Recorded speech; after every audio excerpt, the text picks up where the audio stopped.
pia machoni kwa Mungu. Roho Mtakatifu anisaidie namna ambavyo nitaweza kuwasilisha hili. Amen. Kama unaandika unaweza ukaandika. Mama amekwishaomba. Unaweza ukaandika ukuu wa Mungu kama tumaini kwetu kwa ahadi zake kwetu. Ukuu wa Mungu kama tumaini kwetu kwa ahadi zake kwetu. Kwa kifupi unaweza tu kaandika ahadi za Mungu. Nilizungumza hivi kwa sababu tunahusianisha namna Mungu anahusika kwenye ahadi ambazo alituahidi na yeye kusimama kama tumaini kwetu. Ninaamini kila mmoja anafahamu ziko ahadi nyingi ambazo Mungu amemwahidia. Na ziko ahadi nyingi ambazo Mungu alituahidi, pengine hata zingine sisi hatuzifahamu. Sasa yeye anasimama na ukuu wake kama tumaini ambalo sisi tunalitazama, tumaini hilo ambalo likitimiza ahadi ambazo ametuahidi. Nianze kwa kusema hivi, kila jambo ambalo lipo duniani au kila kitu ambacho kinatokea duniani, yote hufanyika kwa sababu Mungu ndiye hufanya. Bwana Yesu asifiwe. Au kwa sababu Mungu ndiye huruhusu. Mungu anisaidie mchana wa leo. Watu wengi wanakuwa wamechoka, sauti ya upole. Mungu akutie nguvu pia. Ukisoma kitabu cha Yohana sura ya 1 mstari wa 1 mpaka wa 3. Yohana sura ya 1 mstari wa 1 mpaka wa 3. Ni maneno ambayo yanasomeka kila siku, lakini natamani Roho Mtakatifu akutazamishe kwa namna ya tofauti. Na ninaamini yuko mtu ambaye Mungu siku ya leo amekusudia kusema naye. Na zumuni kubwa la Mungu siku ya leo ni kukutia moyo na kukutia nguvu na kukupa faraja tena. Yohana sura ya 1 mstari wa 1 mpaka wa 3. Biblia inasema, hapo mwanzo kulikuwako neno, naye neno alikuwako kwa Mungu, naye neno alikuwa Mungu. Huyo mwanzo alikuwako kwa Mungu. Vyote vilifanyika kwa huyo, wala pasipo yeye hakikufanyika chochote kilichofanyika. Bwana Yesu asifiwe. Ni namna Mungu anatutazamisha mwanzo kabisa. Anasema yeye ambaye alikuwa neno alikuwako. Alafu hakuna lolote ambalo liliweza kufanyika pasipo yeye.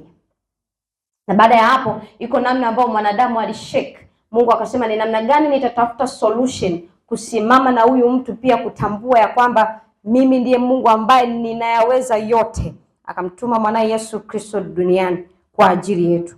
Bwana Yesu asifiwe. Nini Mungu anatutazamisha? Ya kwamba yeye ni mkuu na uweza kusimama katika yote ambayo yanaweza kuendelea duniani. Yeye ni mkuu ambaye anaweza kutatua tatizo hilo lilo nalo.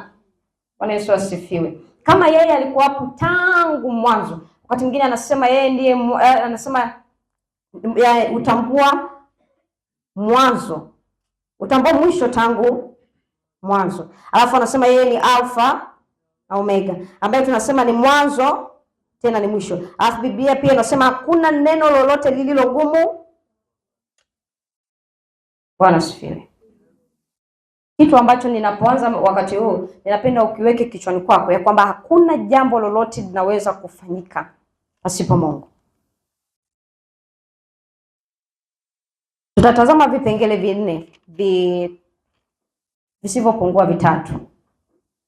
Nitakwenda kukuonyesha baadhi ya ahadi ambazo Mungu ameziahidia kwetu. Ziko nyingi, lakini nitatamani kukuonyesha ahadi chache ambazo Mungu aliziahidi.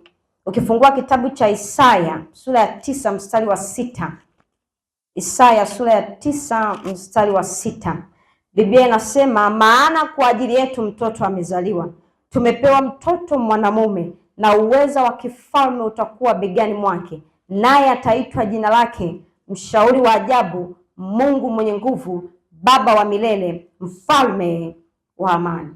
Bwana Yesu asifiwe. Ukisoma na kile kitabu cha Yohana anasema, kwa maana jinsi Mungu alipenda ulimwengu hata akamtoa mwanawe pekee ili kila amwamini awe na uzima wa milele. Zote hizo zilikuwa ni ahadi za Mungu.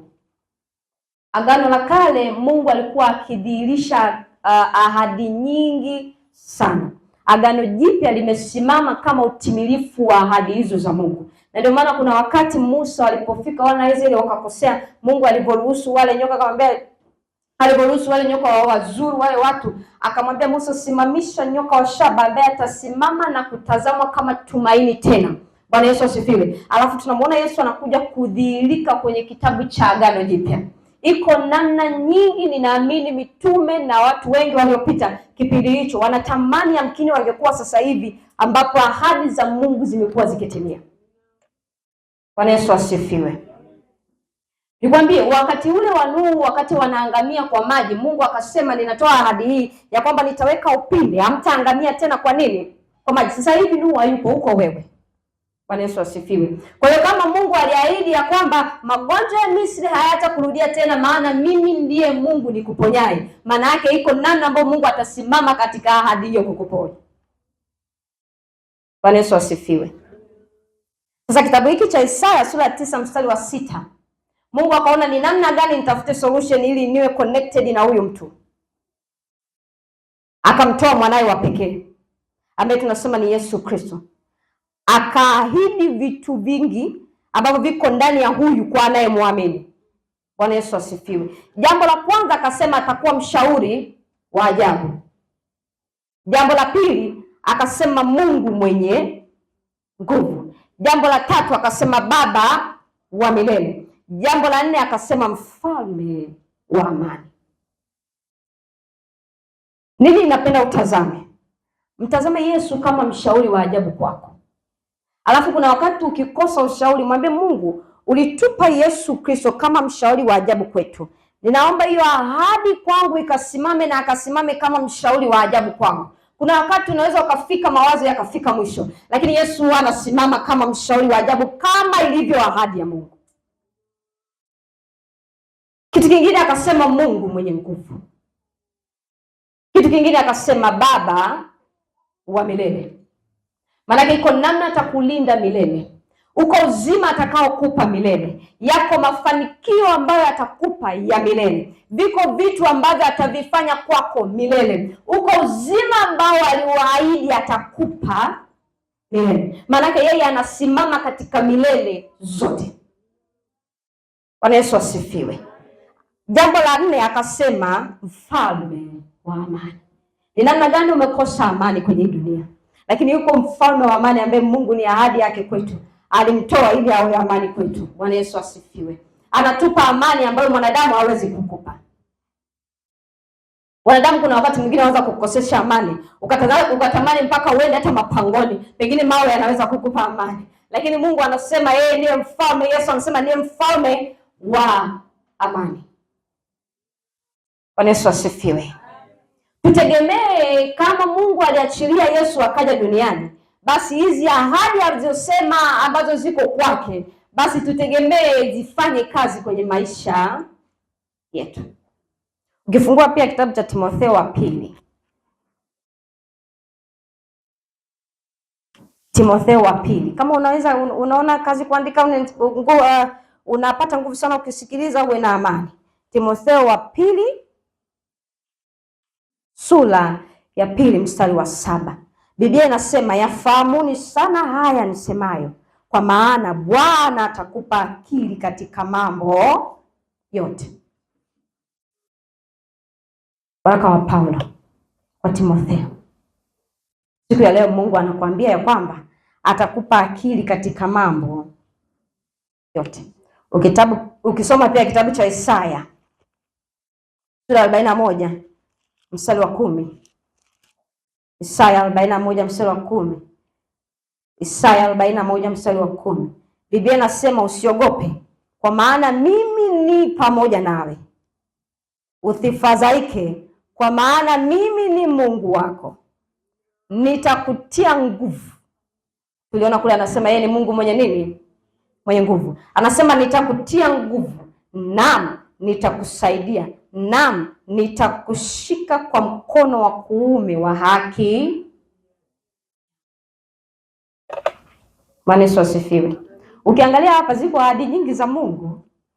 Yaani ukitazama unaweza ukajiona kama hii dunia wewe umeshafanikiwa. Na ni kweli. Tunaamini wote waliomwamini Yesu Kristo wameshakwisha kufanikiwa, kwa maana yeye ndiye anayesimama kama Mungu kwetu, na anasema anatutia nguvu na anatusaidia. Kitabu hiki cha Isaya 41 mstari wa 10 ukikisoma kinakutia nguvu fulani hivi.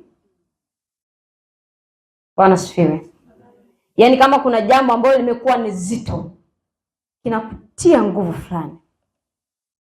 Sasa hizo zote ni miongoni mwa ahadi za Mungu ambazo ametuahidi. Ziko nyingi. Mwanzoni wakati naanza nikasema kuna baadhi ya kitabu kinasema kwamba magonjwa ya Misri hayatarudia tena, maana mimi ndimi Mungu nikuponyaye. Pia ni ahadi pia ya uponyaji wa Mungu kwetu. Watu mwingine anasema maana yeye ndiye Mungu wa ufufuo. Bwana Yesu asifiwe. Sasa ahadi za Mungu ziko nyingine, ameahidi ahadi nyingi kwenye neno lake. Baada ya ahadi hizo, Mungu anatutazamaje? Yaani ni sawasawa na mimi leo nikuahidi nitakupa chakula, nitakupa maji, nitakupa nini. Sasa ninategemea nini kutoka kwako? Bwana Yesu asifiwe. Nitakuwa na kutazama kwa namna gani? Kama Mungu aliachilia ahadi nyingi kwetu, anatutazamaje?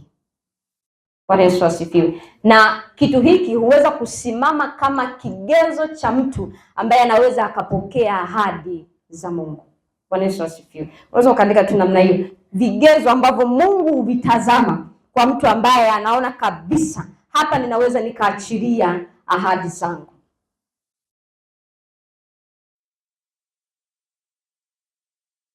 Kwenye kile kitabu cha Isaya anasema akatoa mwanae. Alafu ukisoma vizuri Biblia anasema kila amwaminie asipotee bali awe na nini? Na uzima wa milele. Maana hakuna ambaye atakuwa na connection na Yesu Kristo kama hata muamini. Sasa kipi ambacho kitaweza kukusaidia ahadi hizi za Mungu zikatimia kwako? Jambo la kwanza, Mungu anakutazama ya kwamba wewe ndio unayetakiwa kuwa na utayari wa kumwamini kwanza. Uamini katika ahadi hizo. Uamini katika ahadi hizo. Unaweza katika tu kifupi imani, amini ahadi za Mungu kwako.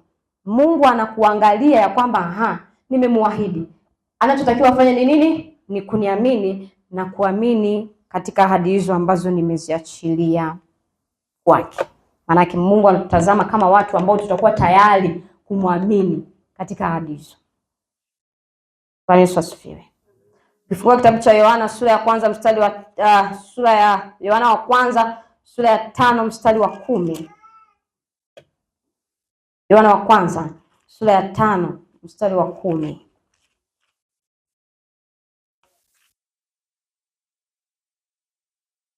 Yohana wa kwanza sura ya 5 mstari wa 10.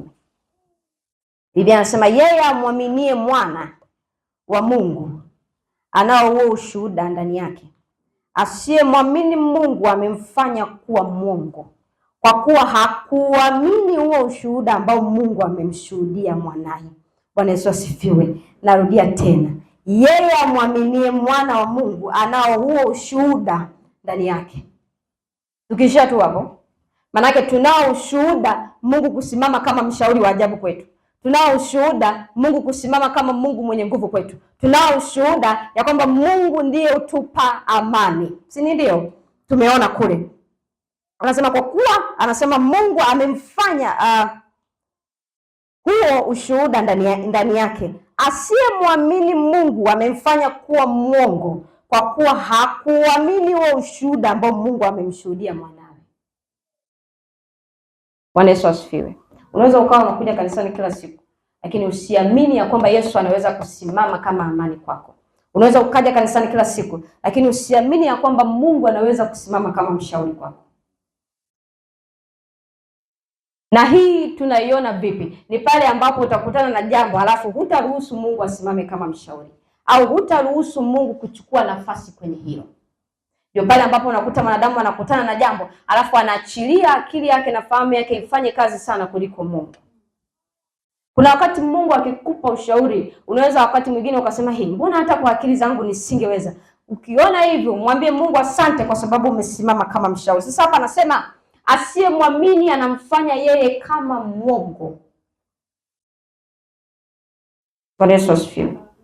Kumbe wakati Mungu Mungu anamtoa Yesu Kristo na kumwambatanisha na hayo yote, alitegemea mwanadamu cha kwanza amwamini, ili hayo yote ambayo aliachilia kwa Yesu Kristo na Yesu kusimama kwetu yaweze kutimia. Ukisoma pia kitabu cha Waebrania sura ya 11 mstari wa 6.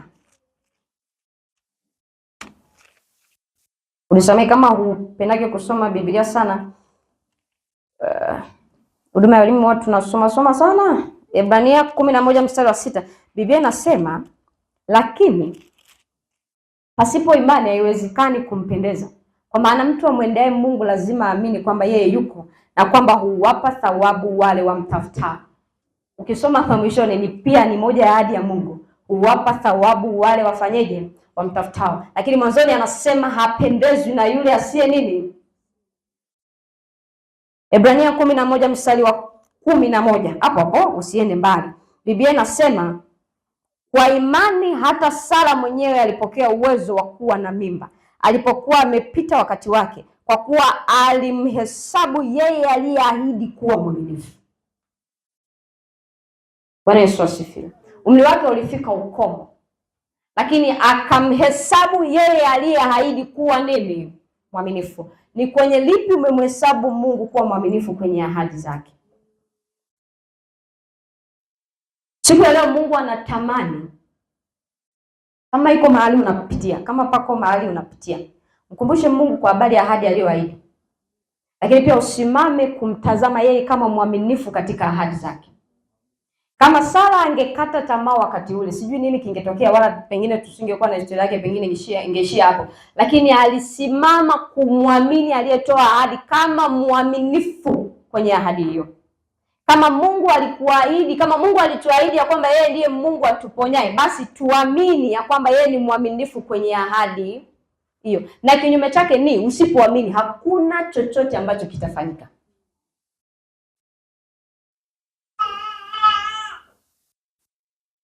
Ahadi za Mungu hutimia kwa sababu tumemwamini. Hakuna namna ambayo ahadi ya Mungu inaweza ikatimia kama hujamwamini. Huyu dada aliposhuhudia kwamba yaliyomtokea hayo siyajui mengine na hayo tuliyoyasikia, kama asingeamini ya kwamba Mungu anaweza kumfikisha chuoni, asingefika. Bwana Yesu asifiwe. Na ndio maana kuna wakati mwingine Mungu anaweza akakupitisha kwenye jambo fulani. Jumapili tulijifunza kwa habari ya majaribu. Wa asubuhi alizungumza, lakini pia wa mchana alizungumza. Mungu anaweza akakupitisha mahali fulani. Mtu mmoja akauliza swali akasema, sasa kama Mungu alikuwa anajua nitapita, kwa nini asiniepushe? Kuna namna Mungu anatamani ajidhihirishe kupitia yale ambayo unayapitia. Kuna namna Mungu anatamani aonyeshe ukuu wa ahadi zake kupitia yale ambayo unayapitia. Sasa kama aliahidi ataponya wagonjwa, tutaonaje ahadi yake ya uponyaji kama utaumwa? Bwana Yesu asifiwe. Kama aliahidi atakupa utajiri, tutaonaje kama utaanza kuwa maskini afu kuwa tajiri? Jamani, alikuwa maskini, baadaye amekuwa tajiri. Kama aliahidi atatupa watoto, tutaonaje sasa kama utazaa? Kama utapata na uchungu. Bwana asifiwe. Iko namna Mungu anaweza akakupitisha mahali ili tu adhihirishe ahadi yake. Na tukisimama kama Sara alivyosimama, ya kwamba akitumaini na kumwamini Mungu ya kwamba yeye ni mwaminifu katika ahadi zake, na ndio Mungu alipojidhihirisha na kumpa watoto mataifa. Bwana Yesu asifiwe. Mwamini Mungu katika lolote ambalo unalipitia, ya kwamba yeye anaweza kufanya. Jambo la pili,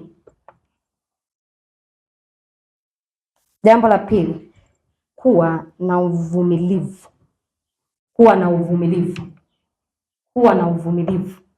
Uvumilivu. Ninaamini pengine sijui ni nini ambalo unapitia. Sijui. Kila mtu anafahamu namna ambayo anayapitia matatizo na shida na nini na adha zote. Sijui tu Mungu anaziona na anazijua. Kitu ambacho Mungu anakitazama, uvumilivu. Imani pasipo uvumilivu huwezi. Bwana Yesu asifiwe. Imani pasipo uvumilivu huwezi. Kitu ambacho unaweza ukaikamilisha imani yako ni kuambatanisha na uvumilivu. Na hapa ndipo wengi huishia njiani. Bwana Yesu asifiwe. Kuvumilia ili ufikie ahadi ya Mungu sio kitu mchezo, sio masiara. Ndipo ambapo adui wakati mwingine hupata nafasi ya kukuchezesha ili aone ni namna gani ambavyo unamwamini Mungu katika ahadi alizo. Ni kweli unaweza ukasimama ukasema mimi ninamwamini Mungu. Ni kweli nina madeni mengi, lakini ninaamini Mungu mwezi wa pili hata nifanikisha. Ninaamini Mungu mwaka huu nitayamaliza haya madeni. Unamwamini Mungu kweli? Lakini je, unao uvumilivu wa kuvumilia mpaka hadi ile ya Mungu itakapotimia?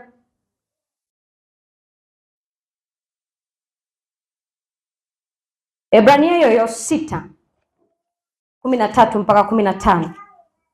Ebrania sura ya 6 mstari wa 13 mpaka 15. Bado tunaendelea kumuona Ibrahimu. Na ndiye mtu pekee ambaye Mungu alimwahidi ahadi nyingi mno. Alafu Mungu akazitimiza kwa sababu alimvumilia Mungu, lakini pia alimwamini. Ebrania sura ya 6 mstari wa 13 mpaka wa 15. Biblia inasema kwa maana Mungu alipompa Ibrahimu ahadi, kwa sababu alikuwa hana mkubwa kuliko yeye mwenyewe wa kumwapa, aliapa kwa nafsi yake akisema, hakika yangu kubariki nitakubariki na kuongeza nitakuongeza. Na hivyo kwa kuvumilia akaipata ile ahadi. Bwana Yesu asifiwe. Hebu ashu Mungu anaapa kwa ajili yako, ya kwamba ninaapa kwa ajili ya nani wewe? Nani? Ninaapa kwa ajili ya Milka, ya kwamba nitamlinda na kumtunza hata dhulika kwa chochote mpaka atakapomaliza chuo. Alafu Mungu anaanza kumtazama uvumilivu wake, mwaka wa kwanza, mwaka wa pili, mwaka wa tatu. Kama ni sifa unasoma miaka 4, mwaka wa 4. Kama ni daktari, Mungu anaendelea tu kuona uvumilivu wako, mwaka wa 5. Pale ambapo unakutana na kozi unasema bora nisimamishe kidogo. Mungu tayari ahadi ya Mungu inaanza kupotea taratibu. Pale ambapo unakutana na magumu unasema mbona nyie kama chuo kigumu sana. Hivi nitaweza kweli kumaliza mpaka mwaka wa 3? Mbona kama mambo hayaendi? Mbona kama ninaona nimezongwa zongwa? Mbona kama watu wananikatisha tamaa? Mungu anaanza kutafuta uvumilivu. Baada ya kuona uvumilivu wako, ndipo anaposema ahadi yake itatimia. Sasa je, ni namna gani ambavyo tuna hiyo nguvu ya kuvumilia? Maana uvumilivu pia ni msaada wa Mungu, wa nguvu ya Mungu ambao unatakiwa uwepo ndani yako. Kwani wako wangapi ambao walishindwa kuvumilia na wakaondoka? Kwani wako wangapi ambao walishindwa kuvumilia hali ngumu ambazo Mungu aliachilia kwao ili aweze kudhihirisha ahadi yake ya kwamba yeye ni Mungu ambaye atatuachilia mafanikio. Kuna wakati mwingine akasema mpendwa, ufanikiwe katika mambo. Zote hizo ni ahadi. Wako wangapi ambao walishindwa kuvumilia wakaingia kwenye njia ambazo zisizokuwa hata na maana, Mungu akawaacha? Wako wangapi ambao walitafuta kazi lakini wakasema hapa bila rushwa hapa siingii, wakatoa rushwa, alafu mwisho wa siku Mungu akawaacha? Bwana Yesu asifiwe. Ziko namna nyingi ambazo adui anaweza akasimama kuondoa zile ahadi za Mungu kwetu, lakini kwa neema ya Mungu ambaye anasema yeye ndiye Mungu mwenye nguvu, huachilia nguvu ya uvumilivu kwetu kwa sababu tumemwamini. Bwana Yesu asifiwe. Kwa sababu tumefanyeje? Tumemwamini. Hata kama unapitia kwenye hali ngumu ya namna gani, amini ya kwamba Mungu atanifanikisha tu, lakini pia mwambie Mungu, ninaomba msaada wa uvumilivu kwenye hii hali. Maana la sivyo unaweza ukashindwa na ukaanguka. Ni kweli ulimwamini Mungu kabisa. Yaani hata kukutana na mtu anasema mimi ninamwamini Mungu kabisa kwenye hili Mungu anaweza kufanya. Kwa sababu gani? Alifanya lile, akafanya na lile. Na kwa huyu alifanya. Na kwangu Mungu atafanyaje? Atafanya. Lakini ziko hali ambazo shetani anazongoza. Tukumbuke Ayubu wakati anapitia yale mengi. Adui alikuwa akisimama kwake, lakini Ayubu alikuwa mvumilivu kwenye ile hali. Ni kweli alikuwa anapata maumivu, majipu mwili mzima, sio mchezo. Wao ukilipata tu sehemu moja unaumia. Tena wakiwa wanakukamua vile unaumia. Lakini Biblia inasema alikuwa anajikuna mwenyewe. Bwana Yesu asifiwe. Majipu mwili mzima, alivumilia maumivu, alivumilia kutukana, alivumilia kunywa dawa. Si ajabu wakati mwingine mpaka kinywa chake kikabadilika hata ladha, kwa sababu wakati mwingine anasema alitumia mpaka miti shamba ikashindikana. Bwana Yesu asifiwe. Walikuja matabibu na matabibu, still ikashindikana. Haitoshi, shetani akamtumia mke wake, mtu wa karibu, ili kumkatisha tamaa. Still Ayubu alivumilia. Bwana Yesu asifiwe. Hivyo nafikiri Ibrahimu alikuwa hapati aibu. Mzee mzima, miaka mingapi, una mtoto, alikuwa anapata hiyo aibu, alikuwa anapata maumivu. Kilichosababisha ahadi ya Mungu kutimia kwake ni nini? Ni uvumilivu.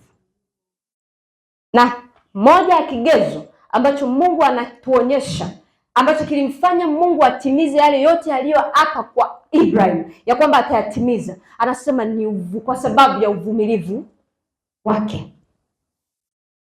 Yesu asifiwe. Mwambie jirani yako, sitakufa. Mwambie sitakufa mpaka nione ahadi ya Mungu kwangu.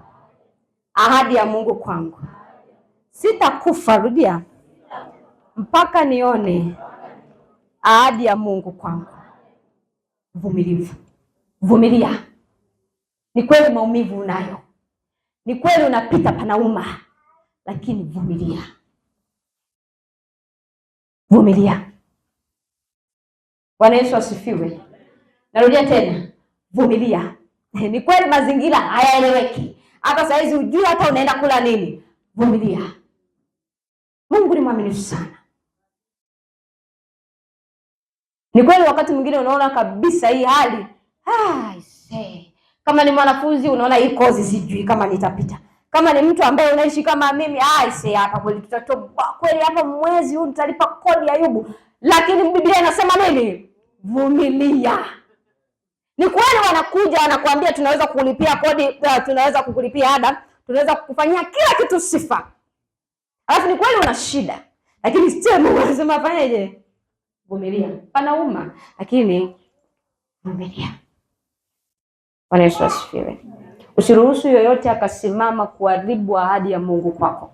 Wakati mwingine Mungu uweza ukasimama, anaweza akawa ni kama mimi nimesimama mfano. Alafu hii ni ahadi ambayo ameiweka, tena inang'ang'ana kabisa gold. Ameahidi, ameweka humu dhahabu ambazo anategemea akupe wewe. Alafu unatembea ukitoka kule kuifikia hii dhahabu hapa. Alafu hapa anasimama mkeo anakuambia wewe hilo uwezi. Au anasimama mume wako anakuambia wewe katika hilo nimesema sitaki. Pengine anasimama lecturer anakuambia wewe mwaka huu hutaweza. Mungu anazidi kukutazama, je, utaendelea kupiga hatua kuamini kufikia ile?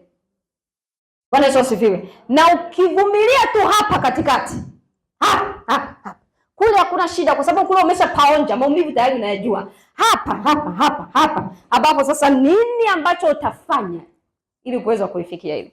Ndipo mahali ambapo unakuta watu wao wanaacha maombi. Ni kweli nilikuwa namwamini Mungu, alikuwa anaomba kabisa masaa 24 anafunga, lakini inafika wakati anachoka nacho. Anasema mbona sasa Mungu mwenyewe ajibu? Mbona kama sioni njia yoyote ambayo Mungu anafanya? Mbona kama simuoni Mungu hapa? Lakini Mungu kumbe anaendelea kutazama uvumilivu wake kwenye kuumia mfungo wa masaa 12, kwenye kuumia mfungo wa masaa 24. Mungu anaendelea tu kumtazama Hana. Je, anavumilia kweli yale maumivu? Anavumiliaga kweli? Mungu anaendelea kumtazama mzee Elia. Je, anavumiliaga zile kashikashi kweli za pikipiki zile? Anaamini ipo siku kweli ataendesha gari. Lakini anazidi kumtazama, anavumilia zile kashikashi za pikipiki kweli? Bwana Yesu asifiwe. Unavumilia hizo kashikashi unazopata kwenye ndoa yako? Jambo la tatu,